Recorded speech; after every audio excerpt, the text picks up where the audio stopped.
I still remember the exact time because I stared at the numbers on my dashboard for almost a full minute afterward. 10:17 p.m., a rainy Thursday. My phone rang while I was sitting in the parking lot of a Food Lion outside Fayetteville, North Carolina, debating whether I really needed a gallon of milk at that hour. The caller ID said Melissa. My twin sister rarely called that late. Texted sure. Sent photos of library displays she was proud of all the time. Called after 10 at night. Almost never. I answered on the second ring. Hey Missy. Nothing. Just breathing. For a second I thought the call had dropped. Melissa. When she finally spoke, her voice sounded so small I almost didn't recognize it. He's cheating. The words came out like a whisper. Then silence. I sat up straighter. Rain tapped softly against my windshield. What happened? Another pause. Then I heard her breathing hitch. Lena, I think something's really wrong. I started my truck immediately. Not because she said Derek was cheating. Because of the way she said it. I've spent most of my adult life reading people.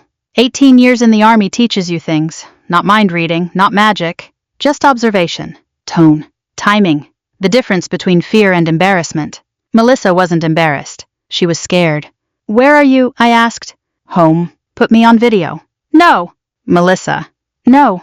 That single word told me everything. I pulled out of the parking lot. Turn on the camera. The silence lasted long enough that I almost thought she'd hang up. Then the screen shifted. A blurry bathroom ceiling appeared. Then a light clicked on. And my stomach dropped. A dark bruise spread beneath her left eye. Not huge. Not bloody. But fresh. Fresh enough that I felt something cold settle in my chest. For several seconds neither of us spoke. Outside headlights streaked across wet pavement. Inside my truck everything suddenly felt very quiet. What happened? I asked again. Melissa looked away. You know how he gets? No. She knew exactly what I meant. I wasn't asking for excuses. I was asking for facts. She sighed. Derek came home angry. About what? I don't even know. That answer told me plenty. People don't live in fear because of one bad night. Fear grows from hundreds of small nights. Hundreds of moments when you stop knowing what will trigger the next explosion.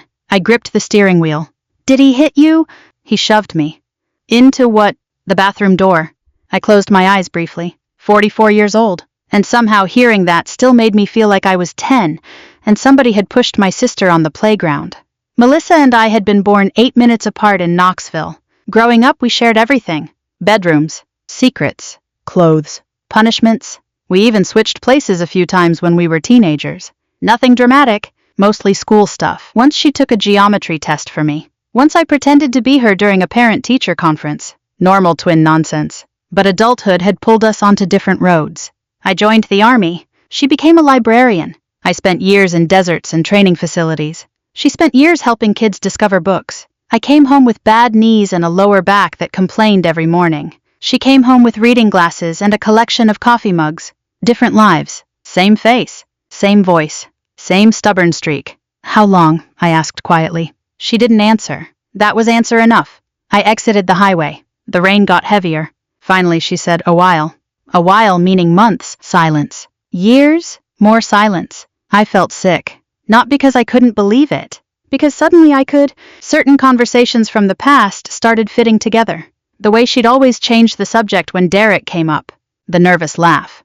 The excuses. The canceled visits. The careful wording.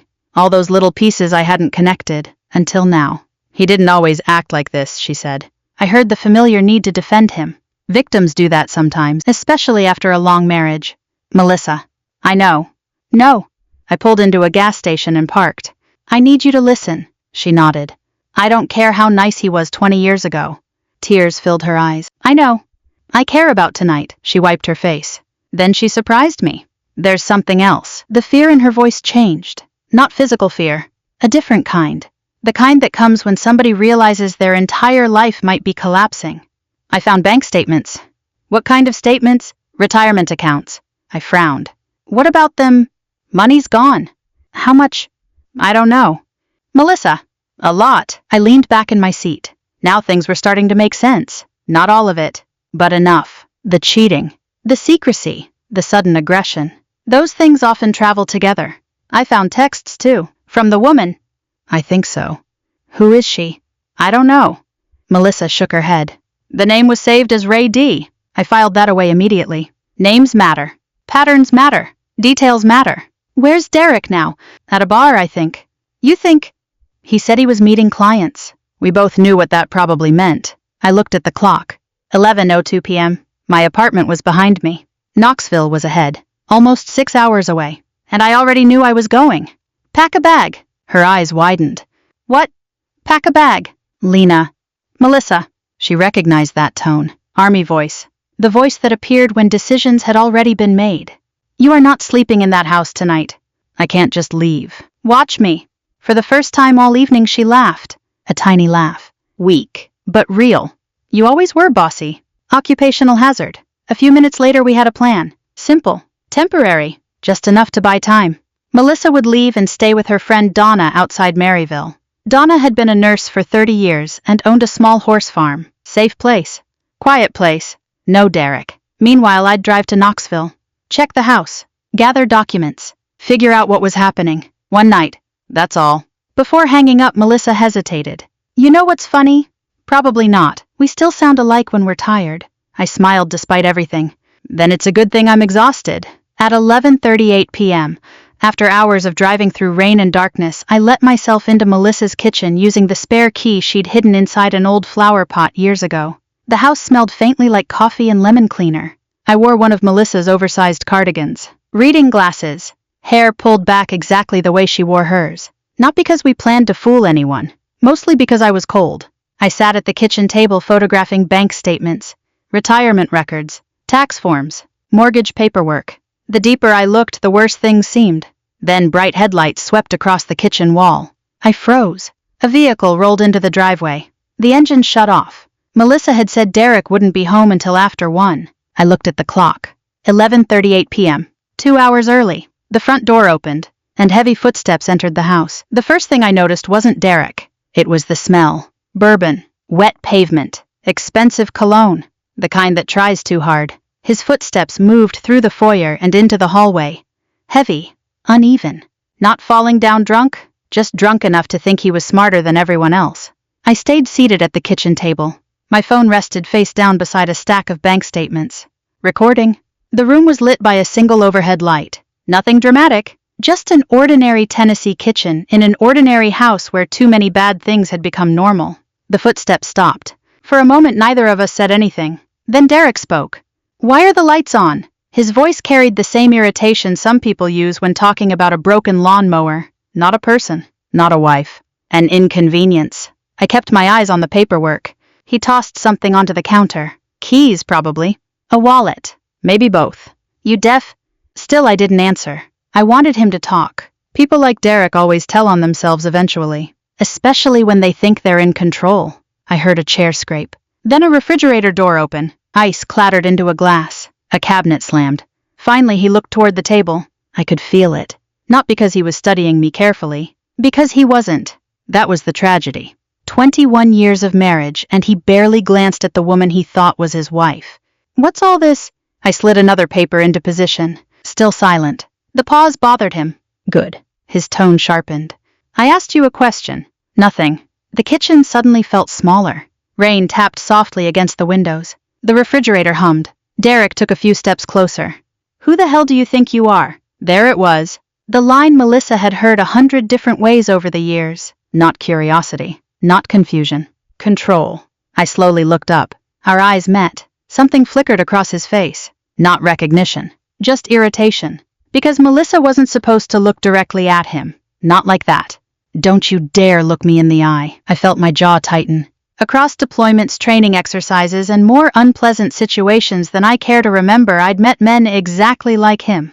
Different jobs. Different backgrounds. Same need to dominate every room they entered. The difference was that most of them never got 21 years to practice. Derek moved closer. I could see him clearly now. Mid-50s. Good suit. Expensive watch. Redness around his nose from drinking. Lipstick faintly visible on his shirt collar. Not bright enough for most people to notice. Plenty bright for me. His phone lit up on the counter. Just for a second. Enough time to see a name. Ray D. Interesting. Very interesting. The screen went dark again. Derek followed my gaze. Then casually flipped the phone over. That told me even more. Answer me. I leaned back in the chair. Calm. Steady. The way they teach you. The way you learn after years of dealing with frightened civilians and angry men carrying too much ego. What would you like me to answer? The moment the words left my mouth, I saw it. Confusion. A tiny crack in his confidence. Not because the voice was different. Melissa and I still sounded remarkably alike, especially when tired. No, it was the tone. Melissa would have answered nervously, apologetically. I sounded like someone asking a question in a board meeting. Derek frowned. What? I folded my hands. What exactly would you like answered? His eyes narrowed. For the first time that night he looked directly at me. Really looked. The silence stretched. Then he shook his head. You've got some attitude tonight. I almost laughed. Attitude. That was apparently the crime. Not the missing retirement money. Not the cheating. Not the bruise. Attitude. He grabbed the back of a chair and pulled it away from the table. The movement was sudden enough to make the legs screech against the floor. He sat across from me. Too close. Trying to establish dominance. Trying to reclaim control? Classic move. I kept my breathing steady. My knee ached from the long drive. My lower back wasn't thrilled either. At 44, I wasn't built like I had been at 24. But experience has advantages youth doesn't. Patience is one of them. Derek pointed at the paperwork. What are you doing? Looking. At what? Things that belong to Melissa. The words slipped out before I could stop them. His face hardened. Immediately. Not because I'd revealed anything. Because I'd said Melissa instead of I. A tiny mistake. But enough. His eyes locked onto mine. For 2 long seconds neither of us moved. Then he stood. Slowly. Dangerously calm. What's wrong with you tonight? I stayed seated. Maybe nothing's wrong with me. His jaw clenched. And maybe pigs fly. That actually caught me off guard. For 1 second I saw the version of Derek people probably liked. The guy who told jokes at church picnics. The guy who charmed customers. The guy who hid behind humor when it suited him. Then it vanished. He stepped closer. Let me see those. His hand reached toward the documents. I placed my palm over them. No. The kitchen went silent. Absolutely silent. Even the rain seemed to pause. People like Derek don't expect resistance. Not small resistance. Not calm resistance. Especially not from someone they've spent years training to surrender. His face changed. Not rage. Something colder. More dangerous. Move your hand. No. The word landed between us. Simple. Quiet. Final. His nostrils flared. For a second I thought he might stop. Think. Reassess. Instead he reached down and grabbed my wrist. Hard. Not enough to leave damage. Enough to remind someone who held power. At least that was the intention. The moment his fingers tightened, training took over. Not anger. Not revenge. Training. I stood. Rotated my wrist. Shifted my weight. 1 step. 1 movement. Nothing flashy. Nothing dramatic. The kind of technique nobody notices until it's already happened. Derek lost balance. His own momentum carried him backward. The chair behind him caught one leg. Missed the other. He stumbled. Arms windmilling.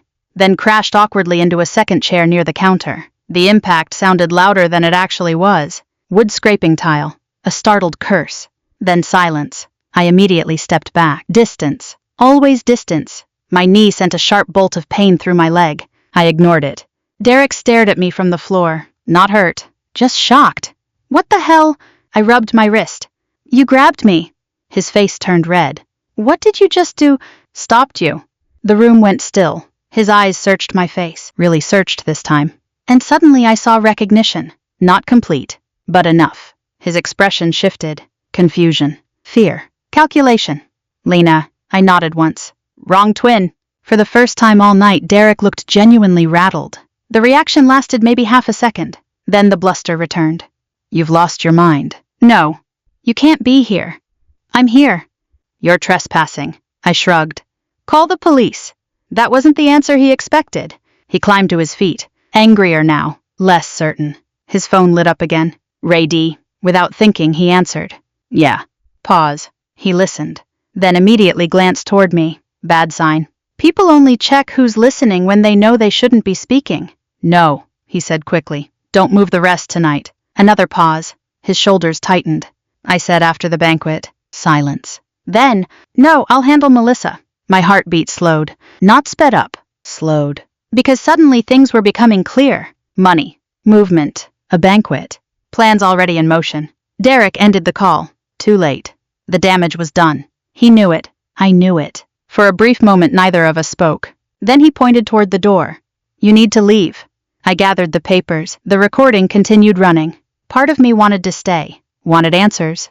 Wanted justice right now. But another image pushed into my mind.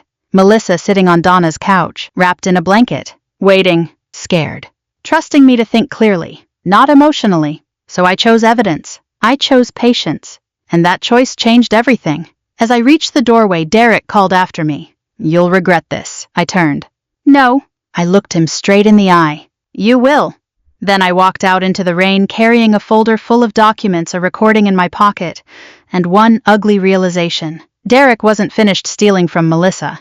He was getting ready for one final move, and whatever happened at that retirement banquet was going to matter a lot more than anybody realized. I didn't sleep that night. Not really. I grabbed a cheap motel room off Interstate 40 around 3 in the morning, sat on the edge of the bed, and spent most of the night reviewing documents. The room smelled faintly like bleach and old carpet. The air conditioner rattled every few minutes. Outside, 18-wheelers groaned past on the highway. Inside, I kept finding reasons to stay awake. Every time I thought I'd reached the bottom of Derek's mess, another piece surfaced. A transfer here, a withdrawal there, names that didn't match, numbers that didn't make sense. By sunrise, I had a yellow legal pad covered in notes, and a headache. At 6:30, I drove to Donna's farm outside Maryville. The rain had finally stopped. Mist floated over the fields. A few horses stood quietly near a fence line, their breath visible in the cool morning air. The place felt peaceful. The kind of peaceful that only exists far away from people who create chaos. Melissa was sitting on the front porch, wrapped in a blue blanket. A coffee mug rested between her hands. She looked exhausted, not from lack of sleep, from years of carrying too much. When she saw me climb out of the truck, she stood immediately. "Well," I walked up the steps. "We need help." She didn't ask what that meant. The look on my face answered the question. Donna opened the front door. "Coffee first," she said. "Then disasters." I liked Donna immediately. Inside, the three of us sat around a kitchen table that had probably seen 50 years of family conversations. I spread out the paperwork. Melissa stared at the stack, the way some people stare at medical test results, afraid to look, afraid not to. "What did he say?" she asked quietly. I gave her the short version, not because I wanted to protect Derek, because I didn't want to relive every second of it. "He slipped." "What does that mean?" "It means he talked when he should have stayed quiet." Donna handed me a fresh cup of coffee. "That's usually how arrogant people get caught." I nodded. "Pretty much." For the next hour, we worked through documents, retirement accounts, credit cards, mortgage statements, business records. Melissa became quieter with every page. Finally, she pushed one statement away. "I don't understand any of this." The frustration in her voice hit harder than tears would have. I never understood any of it. Nobody spoke. After a moment, she looked at me. "Derek always handled the money." I leaned back. "Why?" She laughed once, a sad laugh. "Because I was bad with numbers." Donna raised an eyebrow. "Were you?" "No." Melissa looked down at the table. "I just believed him." That sentence stayed with me. Not because it was unusual, because I'd heard versions of it before. People don't wake up one morning and hand over control of their lives. It happens slowly. A little confidence disappears, then a little more, until one day somebody else is making every decision, and it feels normal. Around 9 o'clock, I called someone I trusted. Patricia Monroe. Most people called her Patty. 63 years old. Family law attorney. Sharp enough to cut steel. She'd helped several military families during ugly divorces over the years. By noon, Patty was sitting at the same kitchen table, reading, highlighting, taking notes. When she finally looked up, nobody liked her expression. "How bad?" I asked. Patty removed her glasses. "Worse than cheating." Melissa visibly flinched. Patty continued. "Your husband has been moving money." "How much?" "We don't know yet." The answer wasn't comforting. Patty slid several pages forward. "These transfers concern me." I looked at the statements. Several withdrawals had been routed through a company account connected to Whitcomb Heating and Air. Not illegal by itself, but strange, especially given the timing. "What about the retirement fund?" Melissa asked. Patty sighed. "There's definitely money missing." The room fell silent. I watched my sister's face. 21 years of helping build a life, 21 years of believing they were working toward the same future. And now she was discovering pieces of it had been quietly dismantled behind her back. Donna reached over and squeezed her hand. "You okay?" Melissa nodded, then immediately shook her head.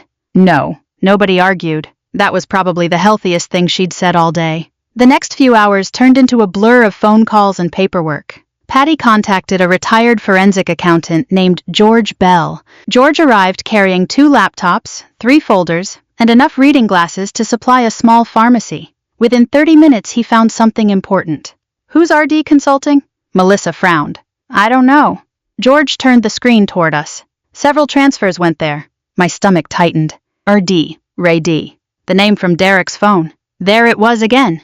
Can you trace it? I asked. George nodded. Eventually. 2 hours later eventually arrived. And the answers surprised everyone. RD Consulting wasn't owned by a man.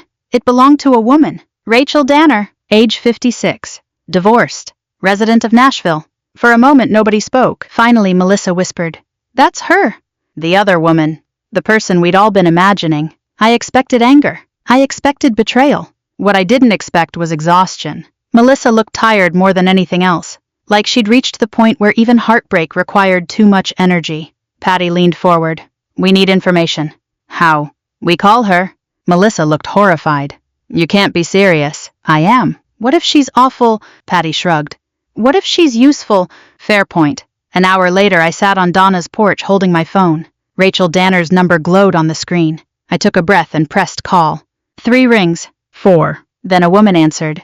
Hello. Her voice sounded cautious. Rachel. Who's this? My name is Lena Hartwell. Pause. Okay. You don't know me. That's usually how phone calls start. Not what I expected. I glanced toward the yard where Melissa stood near the horses. I need to ask you about Derek Whitcomb. Silence. Long silence. Then, what did he do now? Every alarm bell in my head went off. Not because she sounded guilty. Because she sounded tired. Very tired. You know Derek. Another pause. Then Rachel laughed. Not a happy laugh. The kind people make when life becomes ridiculous. Unfortunately. I walked farther across the porch. Rachel, are you having a relationship with him? Silence. Then, wait. Another pause. Who are you exactly? I'm Melissa's sister. Nothing. Absolutely nothing. For several seconds I thought the call had disconnected. Finally Rachel spoke. Very slowly. Melissa. Yes. Derek's wife. Yes. The silence that followed felt endless. Then Rachel said 6 words that changed everything. Derek told me she was dead. I closed my eyes. Across the yard Melissa watched me. Waiting. Hoping. Terrified. I already knew this conversation wasn't going where any of us expected. Rachel wasn't calling as a mistress protecting a secret. She sounded like someone discovering she'd been lied to, too. Then she added another surprise. And he owes me $82,000. Now I really sat down. Rachel kept talking. The story spilled out piece by piece. Investments. Promises. Business opportunities. Retirement plans. A future Derek had apparently been selling to multiple people at once. When she finally stopped, I looked toward Melissa. Her eyes widened. For the first time since last night, I saw something besides fear. Confusion. Hope. Maybe even relief. Because if Rachel was telling the truth, then Melissa wasn't crazy. She hadn't missed obvious signs. She'd been manipulated by someone who'd spent years practicing. Before hanging up, Rachel said something unexpected. Let's meet. Why? Because I think we're all missing parts of the same story. Where? Rachel answered without hesitation. There's a Cracker Barrel off I-40 halfway between us. I almost smiled. Of course there was. Tomorrow. Then her voice softened. Bring your sister. I glanced at Melissa. Rachel continued. And tell her to bring a folder. Why? Because I'm bringing mine. The call ended. And suddenly I had the feeling Derek's problems were about to get a whole lot bigger. The next morning started with a 3-hour drive, 2 cups of gas station coffee, and enough nervous energy to power a small town. Melissa sat in the passenger seat staring out the window most of the way. Fields rolled past. Billboards. Church signs. Tractor dealerships. The familiar scenery of East Tennessee. Normally she loved road trips. This one felt more like a doctor's appointment nobody wanted to attend. Around noon we pulled into a Cracker Barrel just off Interstate 40. The parking lot was already crowded.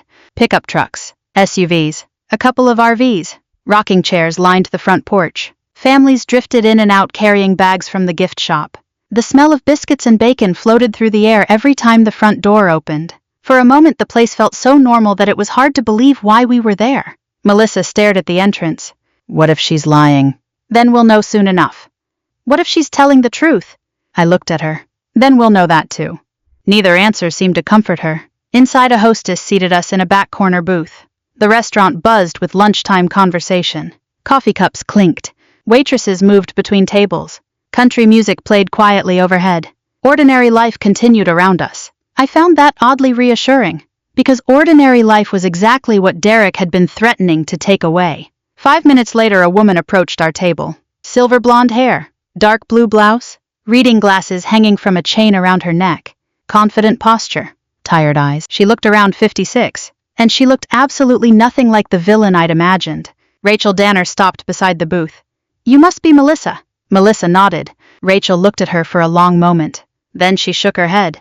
"Oh, honey. Not pity, not judgment. Recognition. The kind that comes from seeing your own mistakes reflected in someone else's face." Rachel slid into the booth across from us. A thick accordion folder landed on the table. The thing looked heavy enough to stop a bullet. I pointed at it. "That's not encouraging," Rachel snorted. "Wait until you see what's inside." A waitress appeared. Her name tag said Marlene. She looked to be around 70, maybe older. "Coffee, ladies." We all ordered coffee. It felt like the most Tennessee thing imaginable. 3 women meeting to discuss financial betrayal and emotional manipulation over bottomless coffee refills. When Marlene walked away, Rachel folded her hands. "Okay." She looked directly at Melissa. "I owe you an apology." Melissa blinked. "For what?" "For existing in your marriage without knowing it." The statement was so unexpected that even I didn't know how to respond. Rachel sighed. "Derek told me you passed away 4 years ago." Melissa stared at her. "What?" "He said cancer." The table went silent. Rachel continued. "He showed me pictures." I exchanged a glance with Melissa. Family photos. Vacation photos. The photographs hadn't been fake. The story attached to them had been. "He said losing you almost destroyed him." Melissa laughed. The sound surprised all 3 of us. Not because anything was funny, because the absurdity finally broke through. Rachel looked confused. Melissa shook her head. "I'm sorry." "No, go ahead." "He told me I was the strongest woman he'd ever known." Rachel's eyes widened. Then she started laughing too. "Oh my God." "What?" "He told me the exact same thing." For the first time all day, genuine amusement appeared. Brief, small, but real. I sat back and watched. Something important was happening. Melissa wasn't seeing Rachel as competition. She was seeing another casualty. Another person Derek had lied to. That changed everything. Coffee arrived. Rachel opened her folder. The mood shifted immediately. Inside were printed emails, bank records, investment paperwork, copies of text messages, contracts, receipts, organized with terrifying efficiency. "You weren't kidding," I said. I had a lot of time to get angry. Fair enough. For the next hour we built a timeline. Every document added another piece. Every piece revealed a larger pattern. Derek hadn't been juggling one lie. He'd been juggling dozens, maybe hundreds. One document showed money Rachel had invested into what she believed was a business expansion. $82,000. Another showed promises of future ownership. Another included discussions about retirement plans, future homes, travel, marriage. Meanwhile, Derek had still been living with Melissa, still using joint finances, still moving money around, still pretending he could keep all the stories straight. The deeper we dug, the more ridiculous some of the lies became. At one point, Rachel pulled out a text message. "Look at this." I read it. March 8th. Derek claiming he was in Nashville meeting a banker. Melissa immediately frowned. "He told me he was in Chattanooga meeting suppliers that day." Rachel blinked. "Seriously? Seriously?" I pulled out my notebook. "Wait." A few minutes later, we found a gas receipt among the records. Location Sevierville. Same day. Same time frame. Rachel stared at the receipt, then at us, then back at the receipt. "So he wasn't in Nashville?" "No." "He wasn't in Chattanooga?" "No." Rachel shook her head. "Then where was he?" I pointed at the receipt. "Apparently buying beef jerky and a novelty belt buckle." For a second nobody spoke. Then Rachel burst out laughing. Melissa joined her. Soon all 3 of us were laughing hard enough to attract a curious glance from a nearby table. Rachel wiped tears from her eyes. "So technically he cheated on both of us with a truck stop." I nearly choked on my coffee. The laughter faded. But something important remained. The tension had cracked. Melissa looked lighter. Not healed. Not even close. But lighter. Eventually, Rachel grew serious again. She pulled out several printed emails. These weren't jokes. These were dangerous. In them, Derek discussed moving assets before retirement, shielding money, protecting accounts, avoiding complications. One message included a phrase that made my stomach tighten. "Move assets before Melissa gets emotional." I handed the page to my sister. She read it twice, 3 times, then slowly set it down. For a moment I thought she might cry. Instead, she looked up at Rachel. "You know what hurts the most." Rachel waited. I spent years wondering what was wrong with me. The restaurant noise seemed to fade around us. Melissa swallowed. "I kept thinking if I were smarter, Prettier, less difficult. Her voice trailed off. Rachel reached across the table. No. Just one word. Firm. Certain. No. Melissa looked at her. Rachel continued. This wasn't about you. Then she glanced at me. And it wasn't about me either. Nobody argued, because everybody at the table finally understood the same truth. Derek's behavior wasn't caused by the women in his life. The women had simply been standing nearby when he made his choices. By mid-afternoon our folders were thicker, our timeline was stronger, and our understanding was much clearer. Then Rachel mentioned something that changed the entire direction of the fight. Derek's retirement banquet. Melissa looked up. What about it? Rachel leaned back. He plans to announce our engagement. The silence hit like a thunderclap. What? Rachel nodded. 200 people. I stared. You're kidding! I wish I was. She folded her arms. Church members, business owners, employees, vendors. Melissa's face slowly hardened. The sadness didn't disappear, but something new appeared beside it. Resolve. For the first time since I'd arrived in Tennessee, she didn't look scared. She looked done. Completely done. Outside, the afternoon sun broke through the clouds. Inside the restaurant, Melissa closed the folder. Then she looked at both of us. He's not getting that night. Rachel smiled. Neither was I. Because suddenly we all knew exactly where this story was headed. And Derek had absolutely no idea. The retirement banquet was held on a Saturday evening at the Knoxville Marriott. 3 days after our meeting at Cracker Barrel. 3 days of phone calls. 3 days of legal paperwork. 3 days of organizing documents, statements, timelines, and financial records. 3 days of Melissa changing. Not dramatically. Not like a movie. Real change is usually quieter than that. It happens in small moments. The way somebody starts speaking a little louder. The way they stop apologizing before every sentence. The way they begin looking people in the eye again. By Saturday afternoon, Melissa wasn't fully healed. Nobody heals that fast. But she wasn't hiding anymore. And that mattered. I stood in her living room while she adjusted a navy blue dress she'd bought years ago for a library fundraiser. The dress fit. Barely. Neither of us were built exactly the way we had been 20 years earlier. Melissa stared at herself in the mirror. You think this is okay? You've asked me that 4 times. That wasn't an answer. You look great. She rolled her eyes. You're my sister. Exactly. I adjusted the collar of my jacket. My knee was already complaining. Standing too long always did that nowadays. Getting older is a strange thing. You still feel 25 in your head until you bend down to pick something up. Then your joints remind you about every bad decision you've ever made. Melissa looked at me through the mirror. You nervous? I smiled. Terrified. That finally made her laugh. Good. Because I was nervous. Not about Derek. Not anymore. I was worried about Melissa. The hardest thing she'd done in years was about to happen. She was going to stop protecting him. And sometimes that feels harder than leaving. We arrived at the Marriott shortly before 6. The parking lot was packed. Luxury SUVs, pickup trucks, business sedans. People dressed for celebration. Nobody walking toward the ballroom had any idea what was coming. Inside, hotel staff moved between tables covered in white linen. A large banner hung near the stage, celebrating Derek Whitcomb, 40 years of leadership. I stared at it. The irony was almost impressive. Around 200 guests filled the room. Employees, customers, local business owners, church members, people who had known Derek for years, people who thought they knew him. Soft music played through ceiling speakers. Servers carried trays of sweet tea and coffee. The entire evening had been carefully designed to celebrate a successful man. A successful lie, as it turned out. Rachel arrived a few minutes later. She wore a dark green dress and carried herself like someone who'd spent years cleaning up her own mistakes. Patty Monroe arrived shortly after. George Bell was there too. Neither looked particularly festive. I liked them even more because of it. Melissa watched guests enter. Her hands trembled slightly. I noticed because I always notice things like that. You okay? She took a breath. No. Good. She frowned. Good means you're taking this seriously. For a second she looked confused. Then she nodded. Fair point. At 7 o'clock sharp the event began. Dinner came first. Chicken piccata.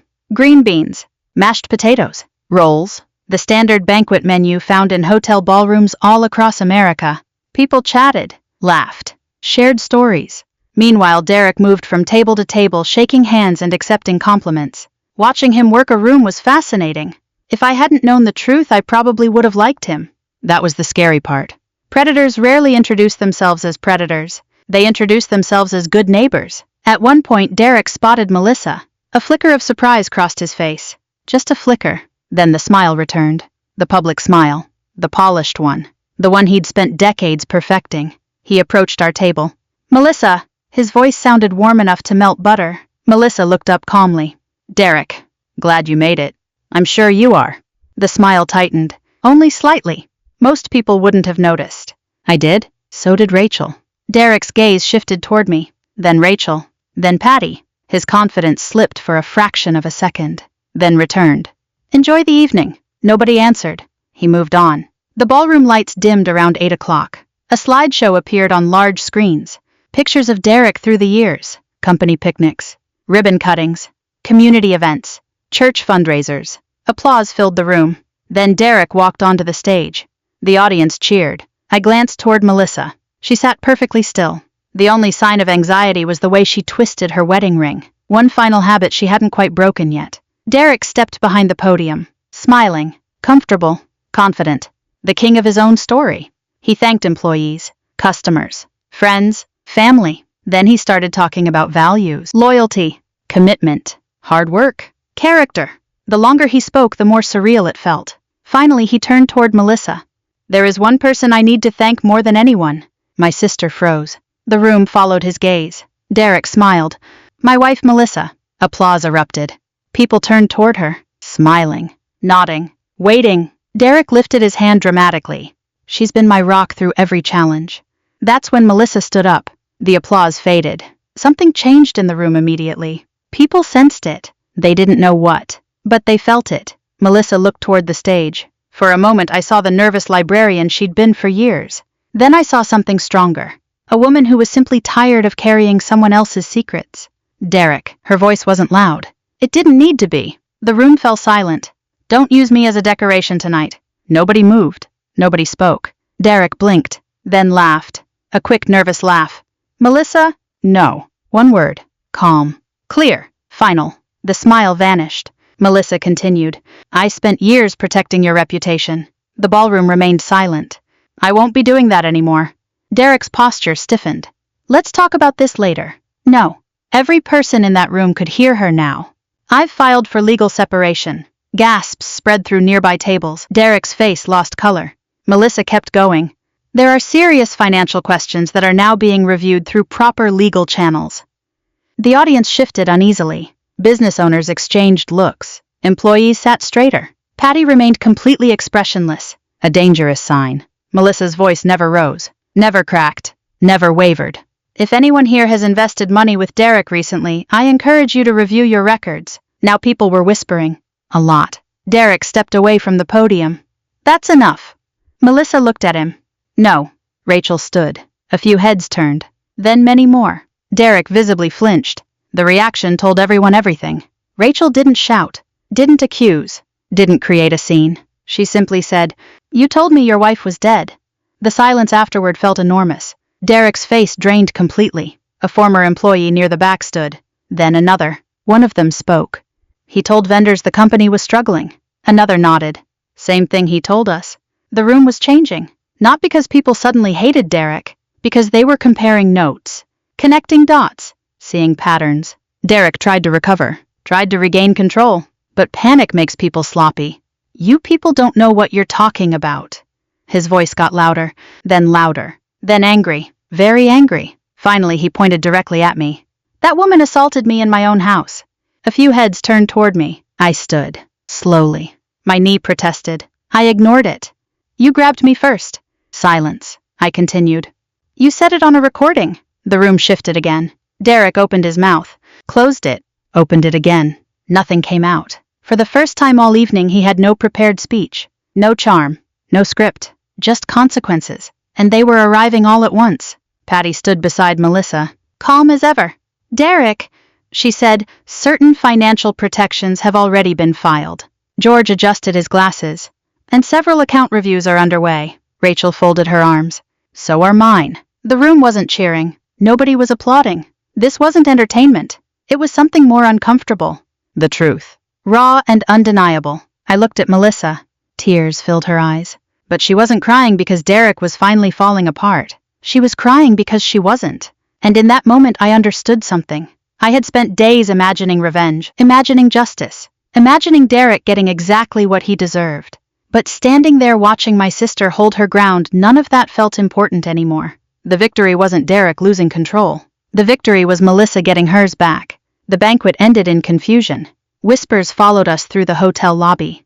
Questions spread from table to table. Derek remained behind, still arguing, still explaining, still trying to outrun facts. We left him there. The next morning at 6:12 a.m. my phone rang. The caller ID showed a number I didn't recognize. I answered. A woman's voice spoke immediately. "My name is Emily Whitcomb." I sat upright. The name sounded familiar. Then I remembered. Derek's daughter from his first marriage. The woman continued. "And there's something about my father you need to know." I didn't know much about Emily Whitcomb before that phone call. Just enough to recognize the name. Derek had mentioned her exactly twice in 21 years. Both times briefly. Both times in ways that made it sound like distance was somehow her fault. That alone told me more than he probably intended. At 6:12 Sunday morning I sat up in bed and answered. "My name is Emily Whitcomb." Her voice sounded tired. Not sleepy. Emotionally tired. The kind of tired that comes from carrying old disappointments. I rubbed my eyes. "Emily, you know who I am? I know you're Derek's daughter." A pause. Then, unfortunately, that told me even more. Outside my motel window the Tennessee sky was turning pale blue. The day was just beginning. But something told me this conversation had started years ago. "I saw a Facebook post about the banquet," Emily said. "That was fast. Small town. Fair point. People have been calling me since last night." I leaned back against the headboard. "What did you want to tell me?" Silence. Then a long breath. "My father has done this before." For a moment neither of us spoke. Not because I was surprised, because hearing it out loud made it real. Emily continued. "When I was 12 I found hidden credit card statements in our garage." I listened. "He told my mom she was bad with money." The words sounded familiar. Too familiar? Was she? No. Melissa heard the same thing. Emily laughed softly. No humor in it. Of course she did. Then the stories started coming. One after another. Little pieces of a life nobody else had seen. Her mother balancing grocery money while Derek bought things she never knew about. Arguments behind closed doors. Promises broken. Bills hidden. Accounts moved. Control disguised as responsibility. "He always had an explanation," Emily said. "People like him usually do." "That's the problem." She paused. The explanations always sounded reasonable until years later. That hit me harder than I expected. Because she was right. Manipulation rarely arrives wearing a villain costume. Most of the time it arrives wearing confidence, concern, authority, experience. By the end of the call I felt sadder than angry. Emily wasn't telling me about one bad marriage. She was describing a pattern, a lifetime pattern. When the conversation finally ended, she asked me for one favor. "Tell Melissa something." "What?" "Tell her this wasn't because she wasn't enough." My throat tightened. "Okay." He would have done it to anyone. After we hung up, I sat quietly for several minutes. Then I called Melissa. She answered immediately. Neither of us had slept much. "Was that Emily?" "Yeah." "What did she say?" I stared out the window. "The truth." Melissa didn't speak, so I told her everything. Every detail. Every memory Emily shared. Every warning. Every similarity. By the time I finished, Melissa was crying. Not because the information hurt. Because it helped. Sometimes understanding hurts less than uncertainty. For years she'd wondered what she'd done wrong. Now she finally knew. The answer was nothing. Absolutely nothing. The following months weren't easy. That's the part people don't always talk about. Stories love dramatic endings. Real life doesn't work that way. Real life keeps going. Monday still arrives. Bills still show up. Laundry still needs folding. Healing happens in ordinary moments. Not grand ones. Patty and George turned out to be worth their weight in gold. The financial investigation continued. Temporary protections were put in place. Several accounts were frozen. Documents were preserved. More information surfaced. None of it helped Derek. Rachel filed her own legal action. Several former employees came forward. Questions started circulating through local business circles. Contracts disappeared. Relationships cooled. Invitations stopped arriving. Nobody launched a campaign against him. Nobody needed to. The truth did most of the work. Meanwhile, Melissa started rebuilding. Not dramatically. Not overnight. One step at a time. She rented a small cottage near Fountain City. Nothing fancy. Just a cozy place with a front porch and enough yard space for flowers. Donna helped her move. Rachel showed up too, which still made me smile. 6 weeks earlier they'd been strangers. Now they were comparing gardening tips. Life is weird sometimes, good weird. Melissa planted tomatoes, then herbs, then more flowers than any reasonable person needed. I didn't question it. After 21 years of living with someone who controlled everything, she deserved a few unnecessary flowers. Some mornings were harder. I'd call and hear it immediately. The sadness, the anger, the grief. Not grief for Derek. Grief for the years, the birthdays, the anniversaries, the future she'd imagined. One afternoon she called while unpacking Christmas decorations. I found the ornament from our first year married. I knew exactly where this was going. You okay? No. We sat on the phone together while she cried. Sometimes that's all you can do. Fixing isn't always possible. Showing up is. Other changes happened too. Melissa started walking every morning. First around the block, then 2 blocks, then through the neighborhood, then all the way to the library and back. A little farther each week. Not because she was trying to reinvent herself. Because movement felt good. Forward felt good. As for me, I learned a few things too. I came to Tennessee ready for a fight. Honestly, I expected my military background to be the most useful thing I brought. Turns out it wasn't. Not even close. The useful thing wasn't training. It wasn't discipline. It wasn't self-defense. It was being willing to sit beside someone and believe them. That's harder than people think. Months later, Patty called with final updates. The settlement process was moving forward. Melissa would be okay financially. Not rich. Not ruined. Okay. At our age, okay is underrated. Very underrated. The following August, I drove back to Knoxville for a visit. The air was hot. Cicadas buzzed in the trees, the kind of southern summer day where everything moves a little slower. Melissa and I sat on her porch drinking iced tea. A ceiling fan spun lazily overhead. My knee brace peeked out beneath my jeans. Her tomato plants had completely taken over one side of the yard. She noticed me staring. They got out of hand. They look happy. Tomatoes. You? She smiled. The smile reached her eyes this time. That hadn't happened much a year earlier. We sat quietly for a while. The sun lowered behind the trees. Neighbors walked dogs. Someone down the street mowed a lawn. Ordinary sounds. Ordinary life. Exactly what she'd been fighting to get back. Eventually, Melissa spoke. Do you ever wish we could go backward? Before Derek, she shook her head. Before I lost myself. I thought about it. Longer than she probably expected. Then I looked at my sister. The woman who had survived more than most people knew. The woman who had rebuilt herself piece by piece. The woman who finally understood her own worth. And I answered honestly. No. She looked surprised. Why not? Because the answer seemed obvious. Because now you know how to find your way back. For a long moment neither of us spoke. The evening breeze moved through the trees. Somewhere nearby a screen door slammed. Life continuing. Life always continuing? That's when I realized something. The best revenge was never making Derek suffer. The best revenge was making sure he no longer controlled the story. Melissa had her own story again, and that was worth more than anything he ever took.